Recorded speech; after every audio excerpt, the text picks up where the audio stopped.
Good morning again.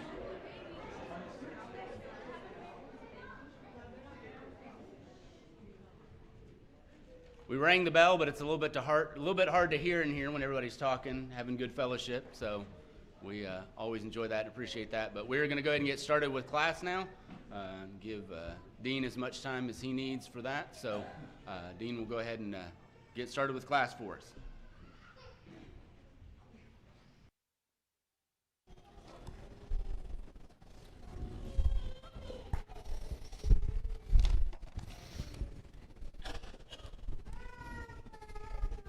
Chris said something about giving me enough time, like as much time as I needed. I thought, okay, miracle day, that ain't happening. I know Patrick feels the same way, and most preachers do. We never have enough time. I wanted to share with you a reading because I didn't have enough time when I was preaching during that first service. I'm going to steal a little bit of time out of this section to share with you this. I love this spirit in regard to commitment to marriage. You know where commitment to family should first be shown, first and foremost, is in that marriage. And if there is not commitment in that marriage, then there will not be commitment in that family. And I just love this spirit. This had to have been written by what I affectionately call one take charge woman. I am standing for the healing of my marriage. I will not give up or give over till that healing takes place. I made a vow. I said the words. I gave the pledge. I gave a ring. I took a ring. I gave myself. I trusted God. And I said the words and I meant the words, in sickness and in health, in sorrow and in joy, for better or for worse, for richer or poorer, in good times and in bad times. So I'm standing now and I won't sit down, let down, slow down, calm down, fall down, look down, or be down till the breakdown is torn down. I refuse to put my eyes on the outward circumstances or listen to the prophets of doom or buy into what's trendy, worldly, popular, convenient, easy, quick, thrifty, or advantageous. Nor will I settle for a cheap imitation of God's real thing. Nor will I seek to lower God's standard, twist His will, rewrite God's word, violate God's covenant, or accept what God hates, namely divorce. In a world of filth, I will stay pure. Surrounded by lies, I will speak the truth. Where hopelessness abounds, I will hope in God. Where revenge is easier, I will bless instead of curse. And when the odds are stacked against me, I'll trust in God's faithfulness. I'm a stander. I won't acquiesce, compromise, quarrel, or quit. I have made the choice, set my face, entered the race, believed the word, and trusted God for all the outcome. I will allow neither the reaction of my spouse, nor the urging of my friends, nor the advice of my loved ones, nor the economic hardships, nor the prompting of the devil to make me let down, slow up, blow up, or give up till my marriage is healed. I am standing for my marriage. Amen. That is commitment to a marriage. When you have two people who are committed like that to their marriage, and that display that whenever they are struggling in that marriage, boy, that is like a trump card you can play in life that'll cause you to win. And more importantly, for God's will to be done. I love this subject of communication. One of the things that these researchers found who had studied these 14,000 families is one common thread in them, no matter what country they lived in or state they lived in, no matter what their variety of religion may have been, no matter what the age of the family was, one thing that they found common was there were positive communication habits in the family. Wow, easier said than done. We have some young men who have some paperwork. We do not have enough for everybody, but what we'll do is one per family represented, and you have a church secretary here who can duplicate it later if people want to pick some up maybe next Sunday or even Wednesday night. But we do have several copies now, and we're going to have these three fellows go ahead, and if you would, fellas, go ahead and circulate. And if you would like some of this information about the subject of communication, feel free to raise your hand. But again, please, I want to encourage you to just make sure it's just one per family at this point. And thank you, fellas, for doing that. The Bible says there's a time to keep silent. I find that hard sometimes. Do you? And there's a time to speak. Communication involves speaking and listening. Now, what do you think about this oft-quoted familiar statement? Sticks and stones may break my bones, but names will never hurt me. What do you think about that? Not true. It's a lie. It's one bold-faced lie. Well, why do we say it so often? Why do we say this? Usually there's something going on in our life, and it involves people and relationships. And maybe other people know that we're struggling in this situation. Maybe they have concern for us, and maybe we want to calm them down, and we spew forth this statement, trying to help them to be maybe less concerned about us, less frightened by us, because they know that we've had some people speak way out of line in regard to us. The fact is, the things we say do have a very powerful effect. When you say, I love you to somebody, and it's genuine, you say, I love you, that has a powerful effect on the person who hears that. I remember when many years ago, when my wife and I were in a situation where we could have taken in my nephew because his parents were a mess. I thought, boy, that'd be a great ministry if we could take him in, to our marriage and help him. But there were times that he said, I hate you. And my wife really struggled with that, like any person would struggle with that. When we hear words like that, that really hurts. How about when a kid hears, you're an idiot? Or why is it that you're always doing things wrong? When people hear the words they hear, it has an effect on their thinking and on their feeling. And if we have a lot of exposure to negative, boy, that is really going to mess that person up. And it's going to mess up the dynamic of the relationship that person has with anybody else. Words are powerful. They are extremely powerful. Gary Smalley wrote this book called The DNA of Relationships. And I brought this up yesterday. But a reminder to those who were there and maybe new information to those who were not. In this book, The DNA of Relationships, he really drives home this point that life is relationships, the rest is just details. He's a relationship guy, psychology type person, counselor type person, and he has just all kinds of information that he's made available to us to be of help in regard to ourselves and then our relationships with other people.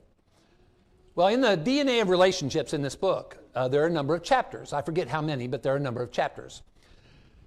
He is so determined to convey this message that at the end of every single chapter in that book, there's this statement: life is relationships. The rest is just details. Sometimes what happens is we become way more consumed with the details than our relationships.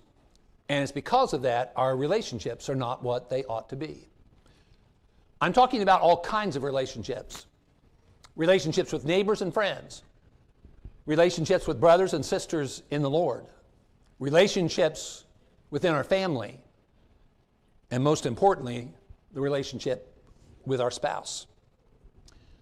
Communication is the lifeblood of human relationships.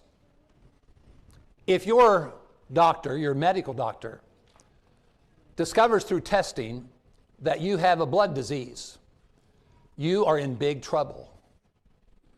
Because that blood and the health of that blood is really important to your physical welfare. And if you have a blood-related issue, boy, your doctor will want to be all on that to try to help you to get to a better place with the condition of your blood. Think about that in relationship to communication, in marriage and in family especially. When the communication is not healthy and when it's not positive, the relationship is not going to be healthy. It's not going to be good. Many years ago, there was a movie called Cool Hand Luke. And the main actor, well-known actor in that movie, he made this comment. Actually, this is a misquote. You can look at this is really a misquote, but this is the way it's generally remembered.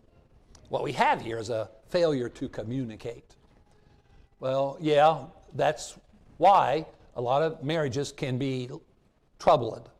And some marriages are way less than they ought to be because there is a failure to communicate. The reason why some families have become so dysfunctional is because what they have there is a failure to communicate. Why did Jesus say, "He who has ears to hear, let him hear"? He said this on more than one occasion. Why do you think he said that? Again, it's not a rhetorical question. I really want an answer. Why do you think he said that? I mean, it sounds kind of silly, doesn't it? Often we act as though we have no ears. Okay, often we act as if we have no ears. Okay, anybody else? Why did he say this on more than one occasion? What's he doing saying this? Say that again, good and loud.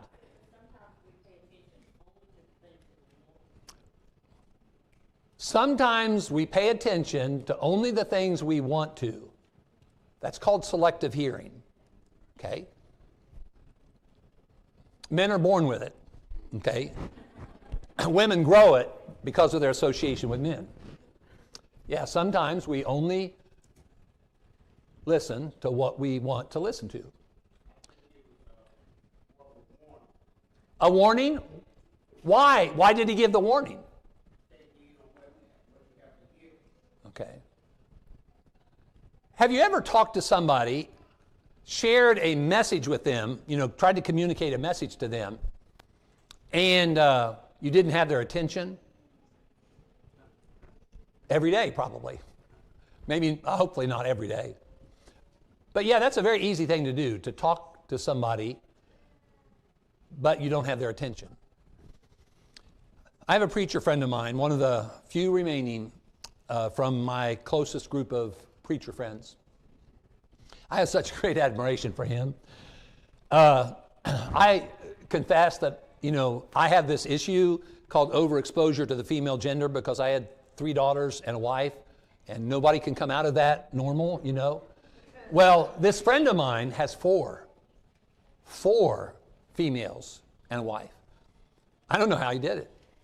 I remember him telling a story one day about, in the evening, he would sit down with a newspaper. And you know how we used to hold the newspaper up there? And this one particular occasion, one of those 4 daughters got in front of him, pulled down the newspaper, took hold of his face, and put her eyes right in front of his. What do you think she was wanting? Attention. She was wanting his full attention. I think one of the reasons why Jesus said this is to get their attention. Hey, I got something I want to tell you. I have something between my ears that I want to accurately convey into your ears. And that space in between those ears. One thing that would be helpful when we're communicating with one another in our families is to get their attention first. There are times, now I know this is really hard nowadays, but there are times that we need to lay the phone aside. When I was in local ministry and I was going to visit somebody, I would lay the phone aside. I would leave the phone in the car. There are times that it would be good for a family to have a place. Now, if I still had kids at home, here's the way we would roll in the cell phone age. One of the nicest gifts and of greatest sentimental value that I ever received was from a friend of mine, who, by the way, is Kyle's father, the guy that I mentioned in the sermon, who was so committed to his running. His father gave me an Ohio State University football helmet. I mean, the real one. They're really heavy, by the way. And I would have that helmet turned upside down when it was time for us to be together as a family. Say, okay, everybody belly up to the helmet. Put your phone in the helmet. You know, sometimes we just need to do things creatively so that we can get other people's attention. And in our world, with things being so hectic and so many things pulling us in so many directions, it's just really good to just stop and see what can we do to eliminate the distractions. Turn the television off. Turn the music off. I want to see your eyes. Eye contact is a way of conveying a message. Whenever my wife deteriorated to the point that she could not speak, the only way she could communicate was by her eyes. Eye contact is extremely important if you're wanting to talk to somebody and you think it really matters. If what you have to say is a value that you want to share with somebody else, make it a point to get their attention first. That's one of the reasons why Jesus said, he that has ears to hear, let him hear. Listen up. He's saying, listen up, I've got something of value to share with you. The biggest communication problem is we do not listen to understand. We typically listen to reply. When you hear somebody, well, you can see this in politics. Watching a political debate, I mean, it's amazing how that it's so obvious that people are not listening to understand. Well, sometimes we have debates in our family, or we have discussions in our families. And it's really easy to get caught up in replying. You become so anxious about what that person is saying. And you don't want to forget what you have in your brain that you want to share with them. So a lot of times what we'll do is we'll cut that person off. We'll stop them from actually sharing everything that they want to share. And even if we let them go to the end, what we'll do is we'll only reply based on our listening that we've done to reply. The more important thing is to listen to understand. One day,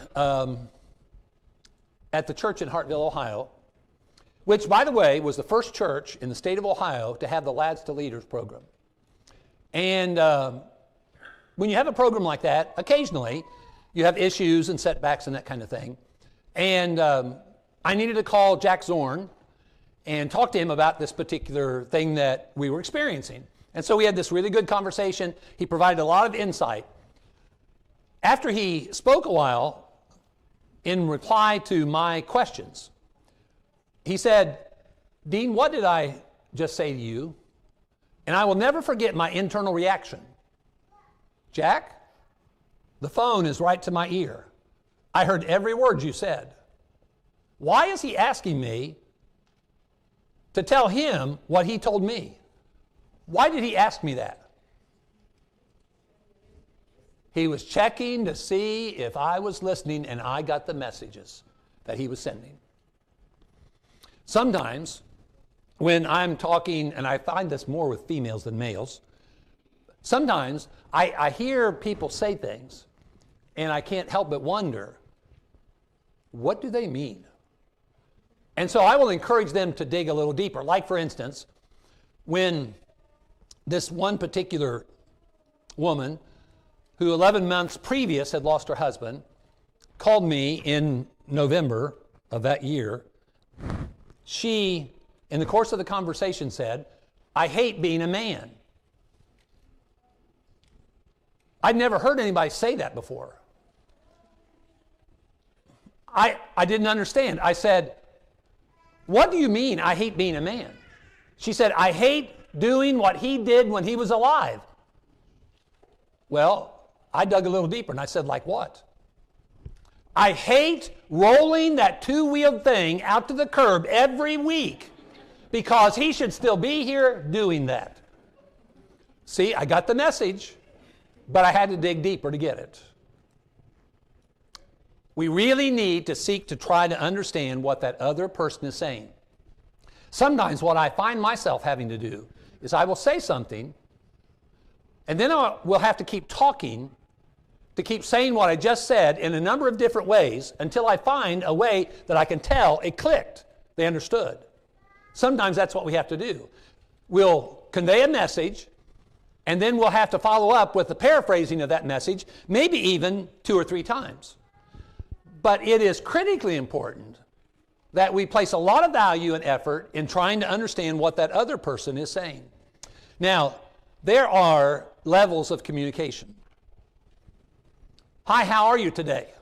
That's cliche conversation. "Did you see that ball game last night? Georgia only won by 1. Woo! But they won. But they won. And all you need is 1 point more.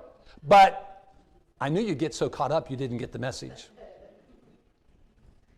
I reported a fact, didn't I?" See, that's easy to do. But what did you mean?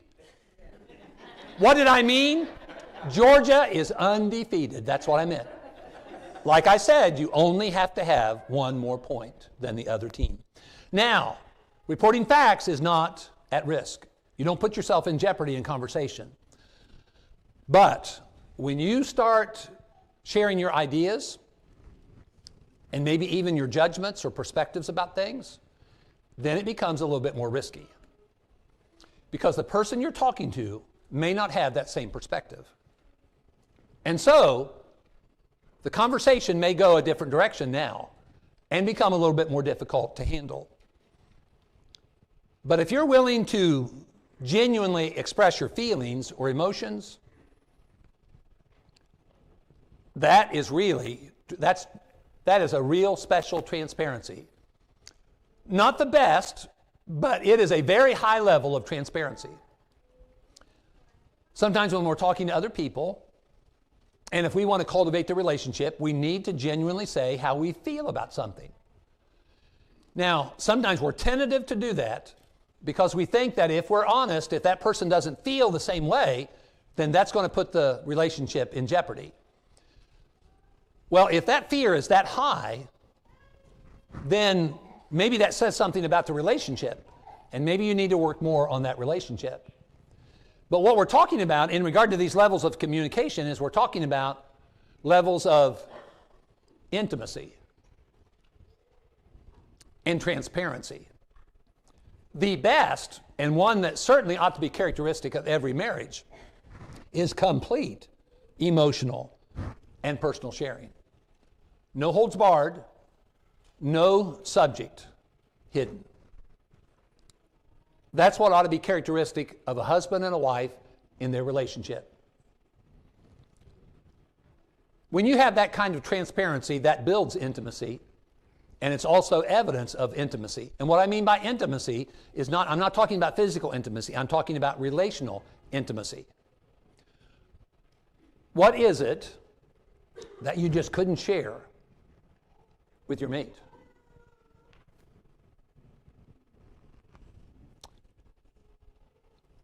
we need to seek in our marriages that level 1 kind of conversation.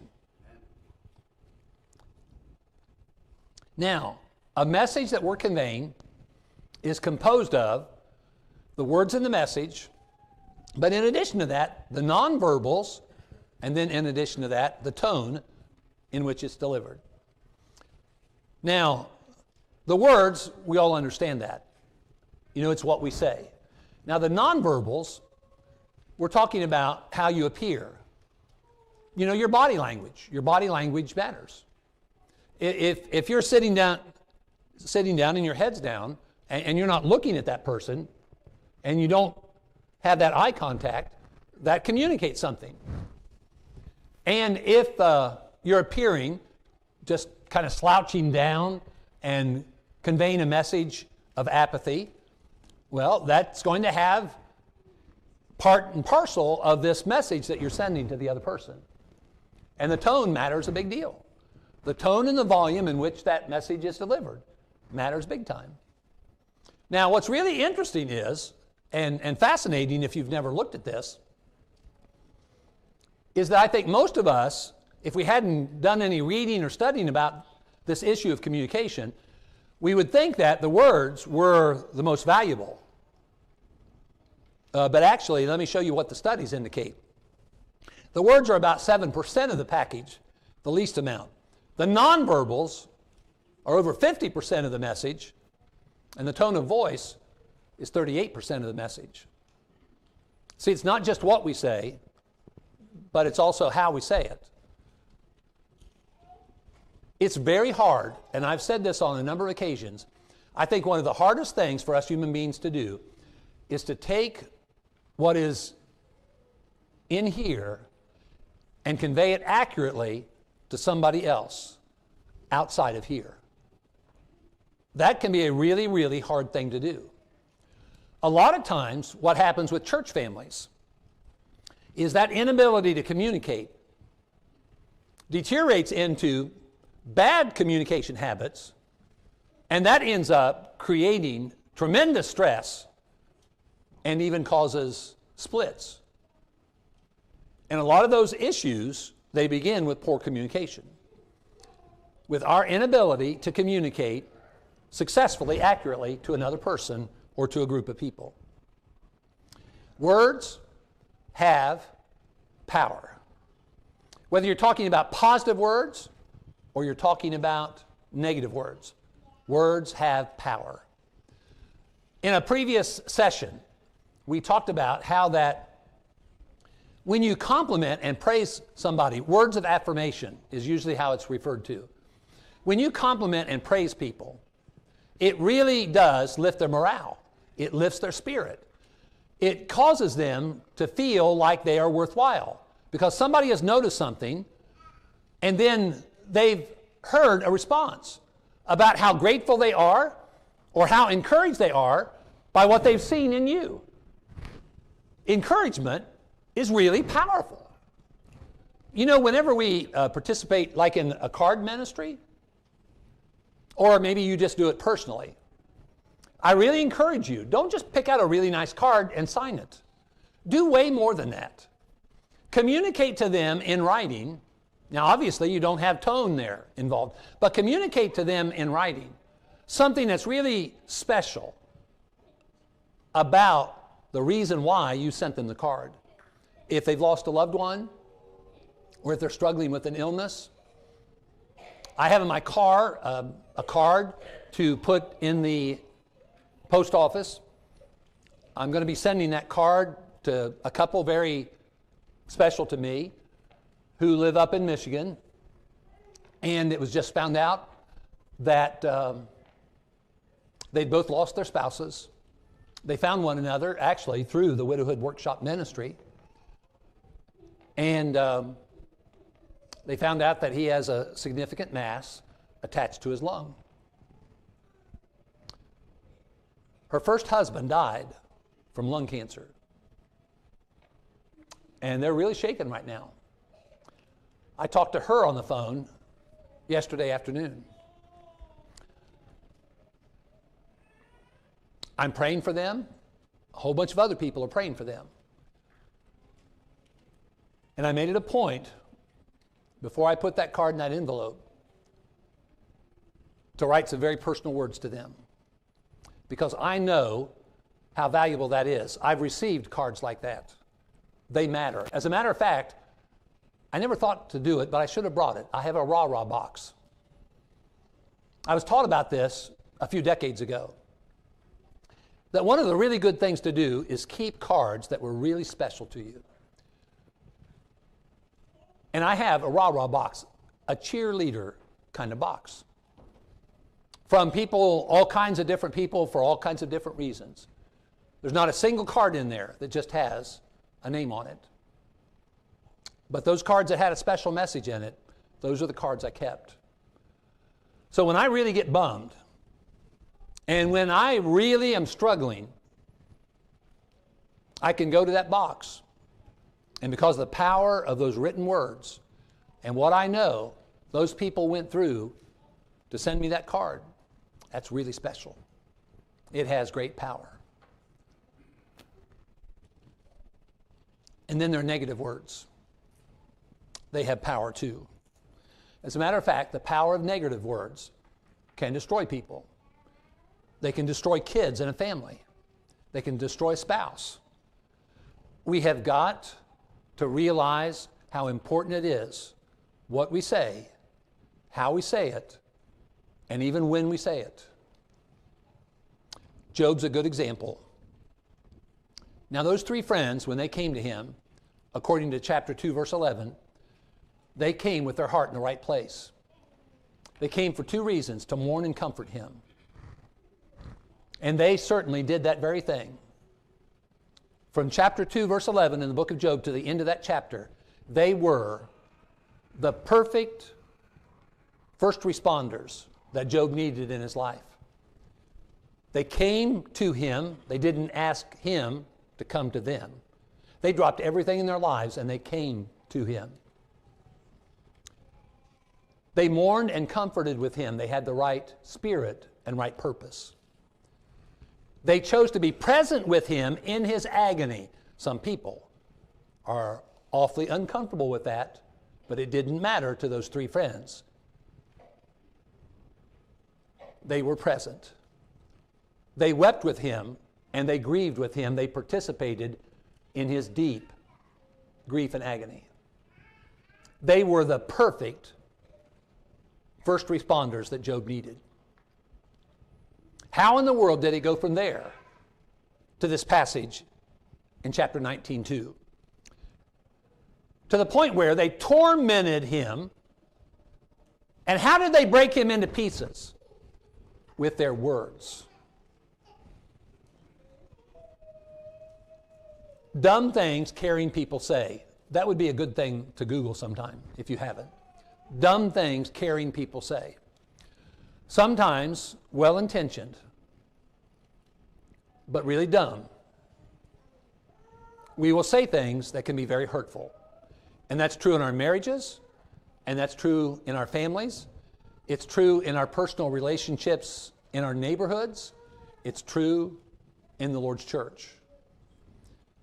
Words have power. In 1 Thessalonians 4, the inspired apostle Paul used the power of words to comfort people who were really struggling.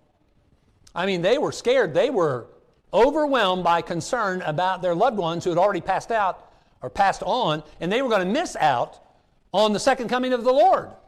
And Paul says, no, let me explain. And so he uses words and he conveys to them these truths for the purpose of comforting them. And he said, okay, now I've comforted you. Now you take these words and you comfort other people too. See, words have power to distance us from others. They have power to hurt others, inflict great pain. They also have the power to be tremendously sources of encouragement, greatly beneficial to us in lifting our spirits. Words matter, and we need to be careful about our words. The fact is, silence can be devastating and can be a weapon in a marriage or in a family. Silence can be devastating. We need to be more transparent. We need to be willing to talk. Now, I realize that there are times silence can be important and a wise choice because maybe we're in a really bad place and we need to get to a better place before we choose to use words to participate. But we need to be careful not to use silence as a weapon in our communication. It can destroy relationships. And negative communication, destructive. And some marriages and some families are characterized by negative communication. Don't let it happen. It's positive communication habits that draw us closer to others. And the more that we are willing to open up and be transparent with others, the closer they will feel to us and the closer we will be to them. Transparency builds intimacy. And that transparency is a tremendous blessing to relationships. According to the studies done, now ladies, I'm just reporting the study. Don't kill the messenger. According to a study of men and women and their words, women typically share somewhere around 30,000 words every day. Men, 15,000. Just saying.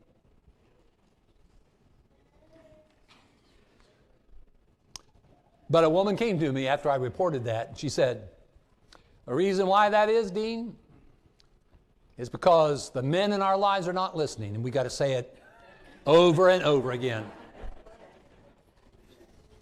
How about one note of levity? I thought this was cute. You know, there's a place where you go to get your marriage license. Well, they're not open 24/7. So I heard about this sign at this marriage clerk's window. And here's what the sign said. Out to lunch, be back at 1, think it over. That's a good idea, especially when you're wanting to communicate. Think it over and then talk it out. Thank you very much. I hope that that's provided a little bit of insight and maybe has helped a little bit in creating a better lifeblood in your relationships. Amen. Thank you. Yeah. Let's take a break.